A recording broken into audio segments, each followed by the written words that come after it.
Good morning, everybody. Welcome back to another episode of the Uncharted Territory podcast. I hope you all are having a great day today. By popular demand, a lot of people actually have been asking me to bring on this guest to talk about some latest events. Peter has been highly demanded by the audience, and I would be remiss if I didn't try to fulfill that demand. Ladies and gentlemen, I'm welcoming Peter Beinart onto the show. He is the author of his new book, Being Jewish After the Destruction of Gaza, A Reckoning. He is also an editor at large. You've probably seen him on NBC a lot. And he also runs his Substack, which I would highly recommend you all check into. Peter, welcome to the show. Thanks for having me. Absolutely. Peter, I like to jump right in the minute I bring somebody on the show just because, I hate fluff and I sure you do too. You probably inadvertently caused a little bit of a frenzy on social media the other week. You decided to go speak at Tel Aviv University in Israel. And there were a lot of members in the pro-Palestine community within BDS who were kind of begging you not to do it, but you did. Can you talk about the thought process that went through, Yeah. evaluating whether you should do it or not do it? Yeah, and then ultimately, and then I apologized for doing Of course. so. I really hadn't been to Israel in since 2003. Sorry, 2023, and I felt this desire to go and speak to Israelis because I felt like a lot of what I do is talk to Jewish audiences that don't agree with me and try to make arguments about why I think that Jewish supremacy is wrong, why I think it violates to what are, I think, basic ideals in Judaism, and why I ultimately think it makes everybody less safe. Um, and I've tried to speak in the United States to a lot of people who have very, very different views than mine, to listen to them, to figure out how I can make my arguments better, but also to try to convince them. And I really felt a desire to do that in Israel. And I think that in other situations, I would like to think over the years that I have learned that I have when making decisions and trying to come to understand my positions on things, I've listened carefully to Palestinians. That was, it was really that process of listening that has led me to evolve in a lot of ways. I mean, to come to ultimately support Palestinian, right of refugee return, which I did in an essay a few years ago, to argue against the idea of a Jewish state. But in this case, I really failed to do that adequately. I mean, and I just think it was a real huge blind spot and blunder. I think I wanted to go. I think I wanted to be able to have this conversation. And I think I failed in like something that has been really something that I've realized has been something that had been essential to me in so many other aspects of my professional life. I just didn't do a good job of. And so then the process of listening then only came afterwards, which was the wrong way for it to happen. But once that happened, I didn't really have that many conversations beforehand, not nearly enough.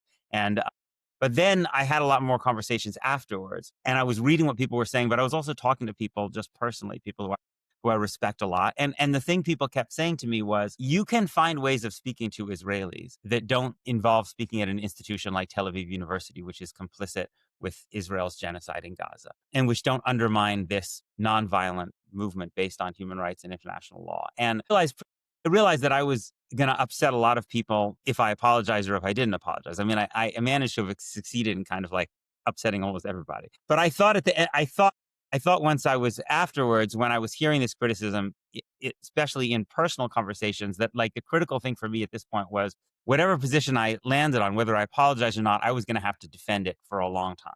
Like, so the critical question for me was like, when I was going to be in conversations in the future, was I going to be standing in a position that I felt was ultimately defensible? And I felt like when people were pushing me and saying, you don't have to speak at Tel Aviv University, I had to then be able to say there's something so essential about speaking at Tel Aviv University that it's worth kind of crossing this picket line. And I realized that I didn't have a good answer to that. I really didn't. I mean, I dearly, dearly wish that I had come to that realization beforehand. So I think that so to me, I also, I was reminded that that that what I decide to do has implications for other people too. It's not just that I have this particular idea about what I want to say, and I did in that talk. I started by speaking about Gaza, about the fact that Gaza is composed mostly of people who are from families of refugees. who I believe have the right to return. I said a lot of things that I wanted to say, but ultimately, I think by doing so, I also created space for other people to go speak and therefore potentially weaken a movement that I think is really, really important in basically trying to end this system of oppression in a way that's consistent with human rights and international law. So that was the kind of difficult and somewhat kind of painful process that I went through. And I really, really wish that I had come to that realization earlier. Yeah, definitely. I think I somewhat understand your perspective in that, you have a yearning to kind of go there and face the core issue, right? That the people of Israel who kind of hold these views, which are undoubtedly dehumanizing towards Palestinians. And I think you being able kind of to speak to a Jewish audience and being Jewish yourself. But now amidst the aftermath of that, you've apologized. And I mean, for me personally, while I didn't agree with your decision, I can't say that I was like furious. Now that the dust has settled a little bit and you've apologized, where's your mind now on possibly approaching Israelis in the future? How do you plan on doing that? And how do you, maybe think about balancing your allyship with Palestinians and your kind of desire to want to speak to Jews in Israel who hold Yeah. these hostile views? Yeah, I mean, I think for me, the real important question is process, like method, right? Like to talk to people and to say, how do you think that I can have this conversation in a way that doesn't undermine the boycott, divestment, sanctions movement? I mean, I think that my feeling about BDS that I've come to that I should have thought through, I think more carefully beforehand is not that like I as a writer or any writer intellectual has to sign on the dotted line and say that every single thing that BDS movement says, I'm always going to agree with, right? I didn't agree with the decision on No Other Land. I thought that was a valuable film. I didn't see why it should be criticized, for instance, right? But that because I generally believe that in the idea of nonviolent pressure, that I think it's one of the key things to ultimately ending this system. For me, the bar for me to do something that would be in opposition to BDS has to be high. And it should only come to it after carefully listening to people first, right? And so the default will be to support this movement unless I feel like there's some really, really good reason. And then I've gone through a process of really, really listening and talking to people first. So I think if I get and when it comes to talking to Israelis, I think I'll go through that process of talking to people and listening to them and saying, Palestinians, what do you think? Obviously, not all Palestinians feel the same way, but talking to people, trying to understand the position that BDS would have on this and try to find a way of doing so, seeing if I can do it so in a way that doesn't undermine this movement, because I think the situation is unbelievably bleak and horrifying. And it seems to me that if there's a place to look for hope, it's the idea of international pressure on Israel. Because I think without international pressure on Israel, Israel's going to continue on the path it's on. You actually just hit on a very important point, Peter. You talked about international pressure on Israel. I don't know if you saw this, but the Global Sanctions Coalition just launched yesterday. I don't know if you saw their Twitter, Instagram account, and the central premise of that is they are pushing for kind of an international movement to apply economic sanctions on Israel and to really target and attack the core institutions that enable and incentivize and monetize the suffering of the Palestinian people, i.e., what's happening in Gaza, the settler movement in the West Bank. I mean, do you think that is something that could bear fruit? And do you encourage other people, particularly other Jewish people in your community, to hop on board that movement and say, in order to really kind of protect the sanctity of the Palestinian human rights, but also just kind of the perception of where Jews are at now in the world, that this is maybe a critical juncture? Yeah, I mean, I say one of the things I say to Jewish audiences a lot is I really dearly wish that Israeli Jews would wake up tomorrow morning and realize that the way Israel is treating Palestinians is immoral and ultimately, I think, bad for everybody and change their behavior. But if you look at history if you look at the history of supremacist political systems, you rarely ever see that happens, right? In reality, people who become accustomed to supremacist political systems tend to associate that supremacy with their safety. They tend to see equality as kind of tantamount to subjugation or death. That's the way white South Africans felt. It's the way white Southerners felt. It's the way a lot of white Americans, frankly, still feel. It's the way Protestants in Northern Ireland. And so my reading of history is that people only that plan B is always to continue that system of supremacy. It's only when it stops working for you, when it meets so much resistance that then you start to have some people in the political power system think we need a plan B or a plan C. And that's when there can be change. And so that process, there has to be resistance that means that people pay a cost, right? And I don't, so it's not like, so if that cost is that Israel's soccer teams can't play in international competition, Israel can't be in Eurovision, and Israeli companies don't have the same kind of economic relationship with Europe, right? I would much rather Israelis pay that cost than Israelis die. Right. And so that to me is like the basic logic that means that I am sympathetic. My general predisposition is to be sympathetic to all forms of nonviolent pressure, economic, cultural, etc. Yeah, I absolutely agree with you on that. But I think really the only way to kind of change the current circumstances is to unfortunately kind of, proverbially speaking, hit them where it hurts, right? And not in a violent way, but you know, that was the big reason why South Africa was able, was kind of incentivized to end apartheid, was that Reagan imposed harsh sanctions and he was following the lead from the globally. And, I think that's when South African leaders who were maintaining apartheid sat down and said, there's really no incentive to continue this mechanism anymore. And now South Africa, while remnants still remain today, has passed the apartheid era. I Yes. also just want to ask you about, I get really worried sometimes because whenever I see Benjamin Netanyahu or Bezalel Smotrich or Ben Gvir justify what's happening in the West Bank and Gaza, and they do it under the banner of Judaism, Uh-huh, uh-huh. a lot of people who either don't have a kind of understanding of what's happening between Israel and Right. Palestine Right. or just don't really care, they tend to equate this with the Jewish people. And I from your perspective as a Jewish man, if you can speak to your Jewish audience now, for Yeah. somebody who won't agree with you, right? Pretend Yes. somebody's just not agreeing with you. Yes. What would you say to somebody that's like, "Hey, I support Israel's doing." Yeah.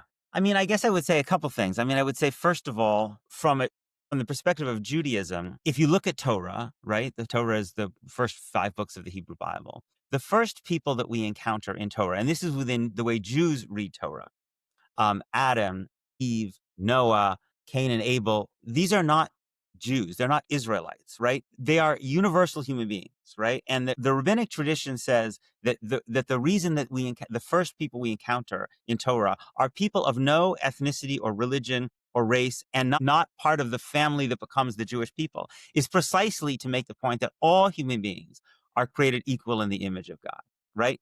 And so without that is the very beginning of our central core text. So that you have to recognize that all that when you destroy, an entire society and you kill, goodness knows, north of 100,000 people, create more child amputees than any other place per capita on earth, you are profoundly desecrating the people who are created in the image of God. And that to me is a desecration, as what we call in Hebrew, a desecration of the name of God, which is which is perhaps the greatest sin you can commit in Judaism. So that would be where I start. And that in Judaism, as I interpret it, it is human beings that have the right to exist, that's the primary right. States don't have a right to exist. States exist to protect human beings, right? All human beings that live under their control, right? So if you place the needs and interests of the state above the needs and interests and dignity and rights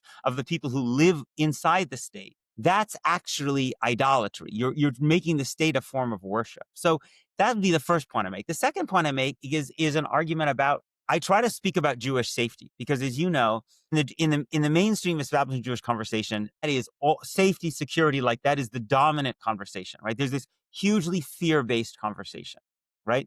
And so what I say to people is, if Jews are going to be living alongside Palestinians, Israeli Jews are going to be living alongside Palestinians, are you ultimately safer living alongside people upon whom you are inflicting massive, massive amounts of violence, who have no way of getting the state to listen to them except for taking up arms because they have no citizenship, no right to vote? Or are you safer living alongside people who have a nonviolent mechanism for getting the state to listen to them and meet their needs because they are represented by the state? I think that in divided societies, everybody is safer when everyone has a voice in government, because people tend to turn to violence when they have no nonviolent mechanism of getting the state to listen to them. That's why white South Africans are safer because apartheid fell. Right? They thought, white South Africans mostly thought, if apartheid falls, we're going to be in huge danger because the ANC, which was not a nonviolent organization, it was using armed resistance. They thought without the apartheid state, we're going to be at their mercy. But they had it all wrong, because once apartheid ended, the ANC's military wing disbanded because Black South Africans were represented in government. And that to me that's the core of the argument that I'm kind of at loss for words because this is something that us Palestinians have been trying to say forever now. Honestly, like this is why Hamas exists, right? This is why Hamas exists. I always tell people who don't know anything about the Palestine, Israel, this is why they exist, is because you had the Nakba that pushed them out. And then the leaders of Hamas, the founders of Hamas, were the refugees and the byproduct of the Nakba. Yes. And then they held on to that. They internalized it and they saw for 40 years, and I'm just counting from the Nakba to the time that Hamas was created, and they Yes. internalized that for 4 decades that they were displaced from their homes and treated as second-class citizens, and that the only way to get Israel or the Zionist apparatus to recognize them in their plight is to use arms. That is what culminated Uh-huh. October 7th. It's not a day that I'm necessarily happy that happened. I wish it didn't happen. Gaza's destroyed. That in spite of this historical precedent is that whenever there is occupation, it is met with violence, whether it be the IRA in Ireland or the ANC in South Africa. Why is it that we're able to recognize history in the context of those struggles, but we completely throw it out the window whenever it comes to the Israeli occupation? I mean, a lot of my book is an attempt to respond exactly to that by trying to say, especially to a Jewish audience, like, this situation is not exceptional. That I think a lot of times in the mainstream Jewish conversation, the establishment Jewish conversation, that the idea that the fears that Israeli Jews have are seen as the result of Jewish history, right? Jews suffered oppression for a very long time. There's trauma as a result of that. So Jews are terrified of another Holocaust, right? And you saw after October 7th, that's immediately the language that was used, right? This was the great and largest killing of Jews since the Holocaust, right? This was a pogrom, as if to say, like, what's happening on October 7th is essentially the same as what happened to Jews in Europe. But I think that one of the things I try to do in my book is to de-exceptionalize the situation and say, yes, it's true. Jews did have experienced a lot of anti-Semitism and persecution and genocide in our history, and that has a residue.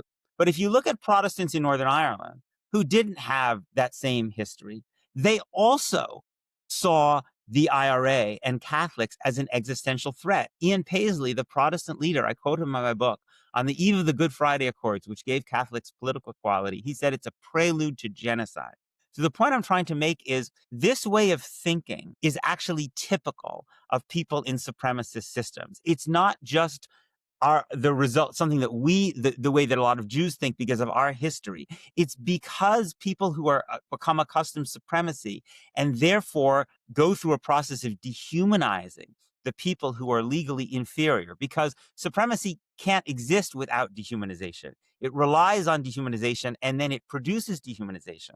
It's very difficult for them to imagine living alongside people equally. And they tend to see the violence of people who are suffering oppression, not as a response to that oppression, but as a product of some kind of barbarism, right? I mean, if you look at the way the British talked about the IRA, they saw them as basically savages who were basically committing this violence because that was it, right? And so I think that one of the really critical things, and one of the reasons that I think the settler colonial analysis is valuable, right, is because it does de-exceptionalize Israel and Palestine. And it's interesting, you find that Israel's defenders get very often very angry when people make kind of comparisons, right? Whether it's to settler colonialism in other places or to way Black Americans were treated in America. But I actually think that the points of no situation is exactly the same. But the point of comparison is really important because it allows us to learn lessons from other moments in time. And that's something that I think, unfortunately, still doesn't happen nearly enough in this conversation. Yeah, I think you said that no situation or no event is the same, and I agree with that. But this also is what's going to prompt me to ask you this next question is that right now the feeling in the Palestinian community is that you have Israel, which is a Jewish state at its current moment, which was the sole premise of it was we need to have it created, or at least this is what was told to us.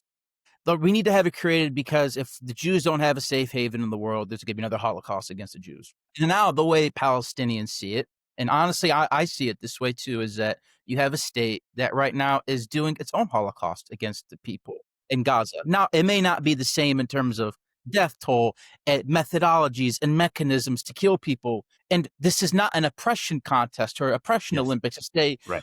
you hurt me more than I hurt you and vice versa. But would you agree with that analysis? Would you agree with our community in saying that it is a bit ironic in a sad way that a state that was supposed to protect people isn't doing that and now is becoming the same thing it once loathed? Yeah. I mean, the way I would put it is that Jews are human beings. So recognizing that Jews are fully human means that Jews are capable of anything that other human beings are capable of, right? And part of what I argue in the book has been such a problem is that in a lot of establishment mainstream Jewish discourse, the discourse is always about Jews as victims, as if there's some permanent place in which Jews are always going to be. It's always basically a story of Jews as victims of anti-Semitism, in which the struggle of Jews is to survive. And even if you look at the way a lot of times Jews in the United States and Israel talk about Jewish holidays, there's always the emphasis on the element of these holidays. Like there's this joke that every Jewish holiday has the same plot. They tried to kill us. We survived. Let's eat. Right. But even actually the Jewish holidays themselves are actually a lot more complicated than that. Our own religious texts talk about Jews as victims and as victimizers. And so, given that that's the case, that there is, it is of course possible for Jews who were victims in Europe in the 20th century to turn around and commit, mass ethnic cleansing in 1948 in Palestine, and then more ethnic cleansing in 1967. And a military occupation now genocide. And the only way to prevent that, you have to start with a recognition that it's possible, right? That there's nothing about the fact that Jews were victims of genocide that mean they can't commit genocide, right? I mean, it's entirely possible for people to go from being victims to being victimizers. It happens in families all the time, tragically, and it can happen on a national scale. But it requires us to recognize that to get outside of this Jewish exceptionalism, which suggests that somehow we are immune from that and that it's anti-Semitic to suggest that Jews are doing this. No, in the case of the Israeli state, a Jewish state, in fact, has done this. And it's really the culmination of the way Israel's been treating Palestinians from the very beginning, because Israel's basic attitude towards Palestinians and the Zionist movement has always been, we want as much land as possible with as few Palestinians on it, right? And so when I look at what's happening in Gaza, and now with the Trump plan, I see the continuation of exactly that. Yeah, it's, I mean, firstly, what you said was accurate and correct, and I agree with it. And this leads me to my next question about really the future of Gaza, but really at large, kind of what solution could be at hand to end the occupation of Palestine, the genocide, the apartheid. There's been a riveting and I think even divisive conversation within the Palestinian community, particularly in BDS, about is it one state, is it two state, where do we go from here? And shockingly, I think some of what I'm starting to see is that Palestinians now, although they won't say it out loud, and I don't think this will be reflected in polling, this is at least just my perspective from what I've heard from others. We're all not a monolith. I just want to preface Yeah. by saying Yeah. that many don't want to live with Israelis. I know that some are going to say, well, that's evil and that's disgusting, but I think some are saying what I've seen from October 2023 to now shows me that I cannot live with these people and that the only way to protect the Palestinians is really the same way that Jews thought they had to protect themselves in the 40s, was to create a Jewish state with Right. minimal what you know what I mean? So Right. it's I'm not trying to go down like this supremacist and Sure. isolationist Sure. slide here. Sure. Sure. What would be your like what would be your response to somebody that says, I can't live with the Israeli Jews. Look what they're Yeah. doing to us. The only way to Yeah. preserve the Palestinian people is through a Yeah. Palestinian state. Yeah, yeah. I mean, look, I guess first of all, I should say that it's not for me to decide. I mean, that like it seems to me that there needs to be a process in which Palestinians can choose their own leaders and have legitimate political leaders and have an internal discussion and come to this view. And then ideally some process in which there's a decision that's done with legitimacy, in which Palestinians, the key point is that all the Palestinians deserve the right to be citizens of a state, right? That seems like the basic foundations for kind of any human rights is citizenship, a passport, right? And so if Palestinians come back and say, you know what, we've decided at the end of the day, we're going to reaffirm the PLO's decision for partition in 1988, and we want to proceed on that basis. And we want basically the world to come in and broker some kind of partition along the 1967 lines or whatever. It would certainly not be my place to basically say, no, no, no, no, that's not right. I think that the key thing to me is that Palestinians have not been allowed to basically choose their own leaders to come to their own, make their own decision about this question. I mean, I do think that it does seem to me that it is genuinely difficult to, at this point, do partition, right? I mean, you have populations that are very, very deeply intertwined. 20% of Israel's citizens are Palestinian citizens, right? And I don't think they want to be forced to leave, God forbid, their homes. They managed to survive one Nakba. I don't think they want to be forced to leave Haifa or Safed or Jaffa or whatever. Israel has deeply entrenched itself in the West Bank with hundreds and hundreds and hundreds of thousands of settlers, right? Who would also be very, very difficult, I think, to force to leave. And so I think my basic inclination when I look at every country in the world is to believe that no matter how many countries you have, that countries should be based on the principle of equality under the law, that people should be treated equally, irrespective of their religion or race and ethnicity, and there should be historical justice for crimes that were committed in the past, right?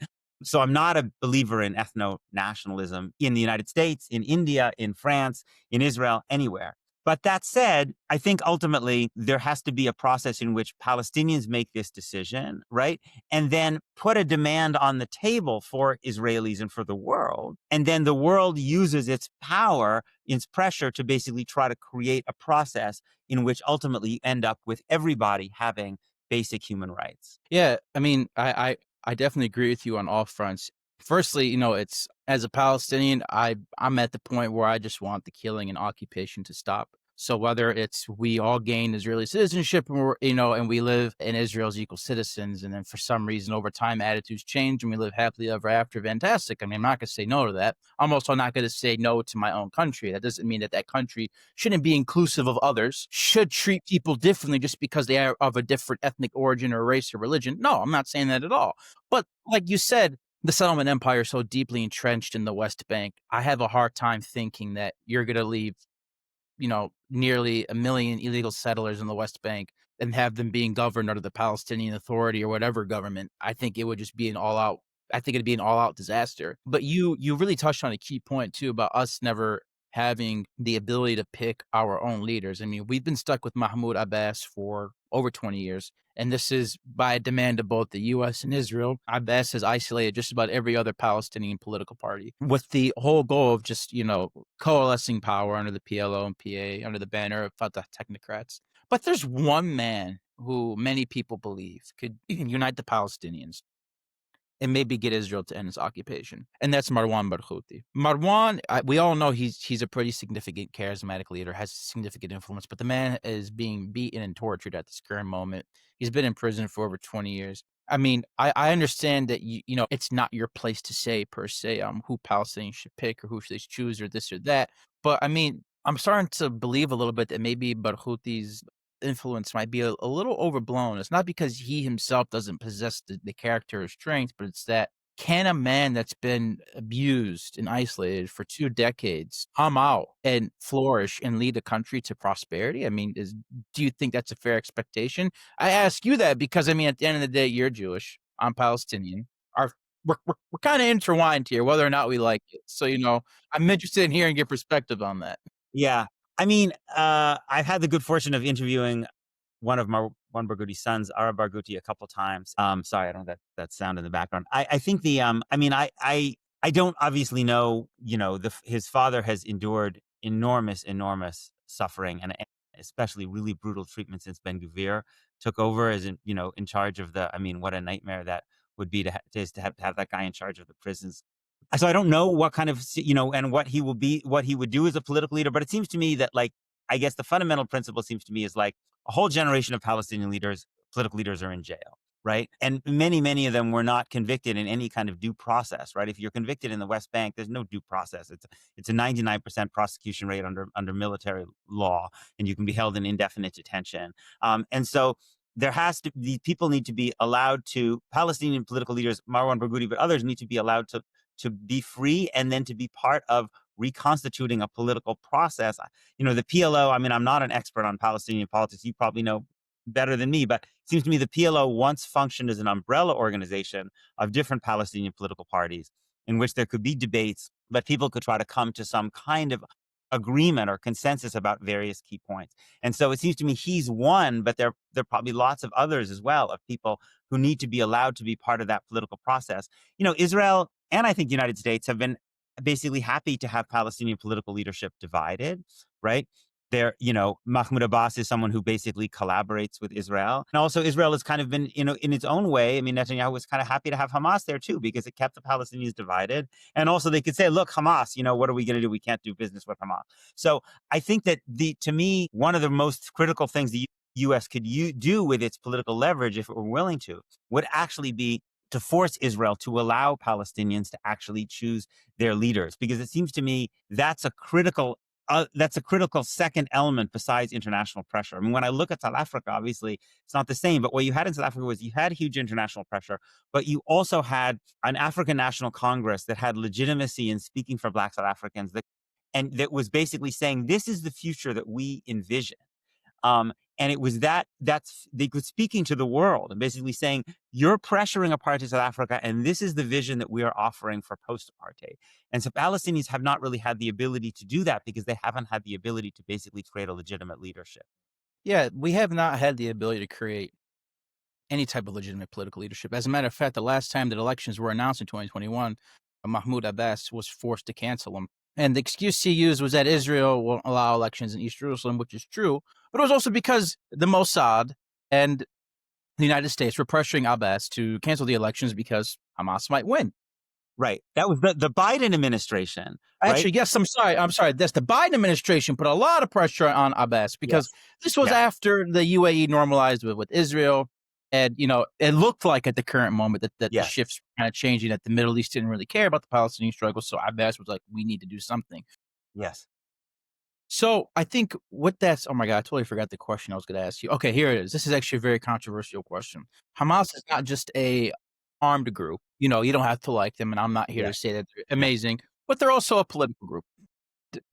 They won an election fair and square in Yeah. 2006, Yeah. and the United States basically collaborated against them Yes. to make sure Yes. that they didn't get in Yes. power. But in the event that elections are held and Hamas Yeah. wins, you have in the role that you do in the Jewish community, I'm sure there might be a lot of Jews that would be frustrated at and scared of that result. What would be your message to them, let's say, in the next 5 years if Hamas wins an election? What's your message to them? Is this something Israel should accept? Because, I mean, what other options do you have? Yeah. I mean, I think that what I would say is that, if you're afraid of, Hamas committing more October 7th, then make some kind of ceasefire agreement.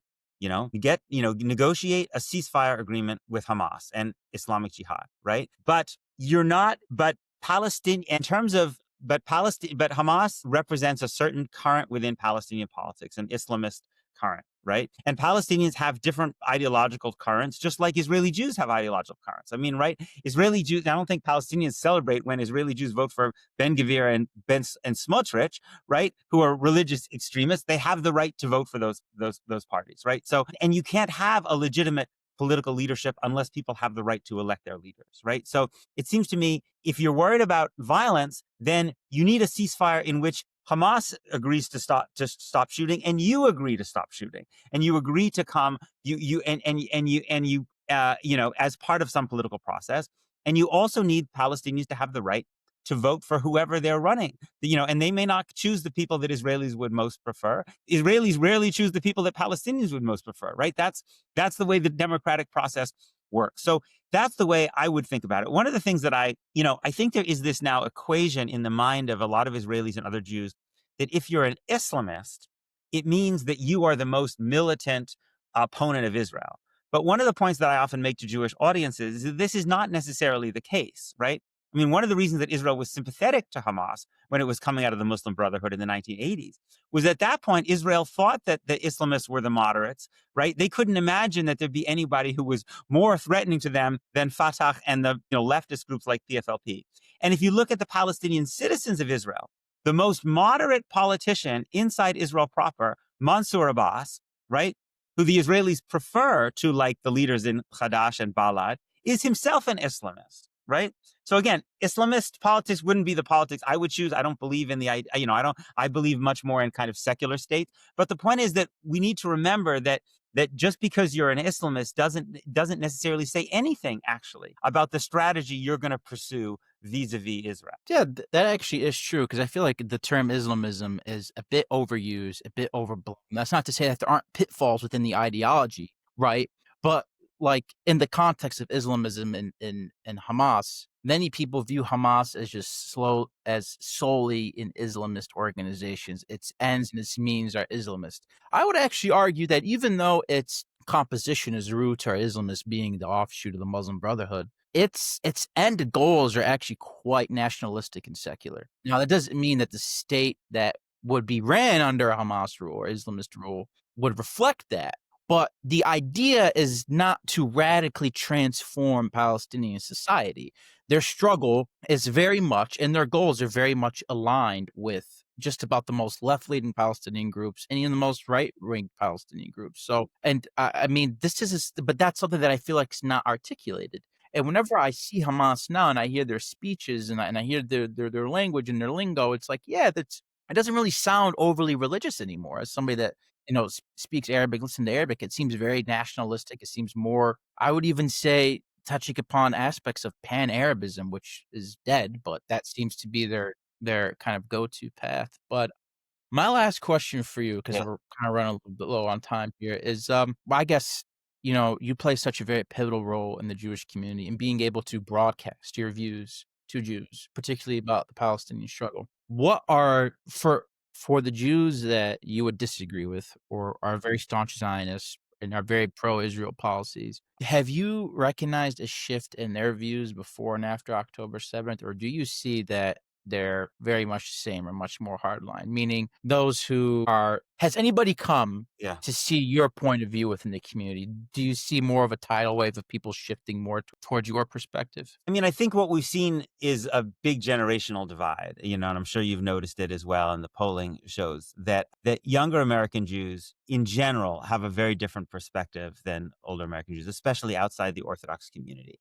And so it's not that common that I find people like my age whose views dramatically change, but I often find that their children have different views than they do. Like sometimes, a lot of times when I go give book talks, people would say, younger people would come to me and say, like, can you sign this book to my father or my grandparents, something, because I really want them to try to understand how I see things, and I think that's, to me, that's a source of a lot of hope. I think that younger American Jews have had different life experience than older American Jews. And I think also a part of it is where people are getting their news. Younger American Jews, like all younger Americans, are getting a lot of news from social media.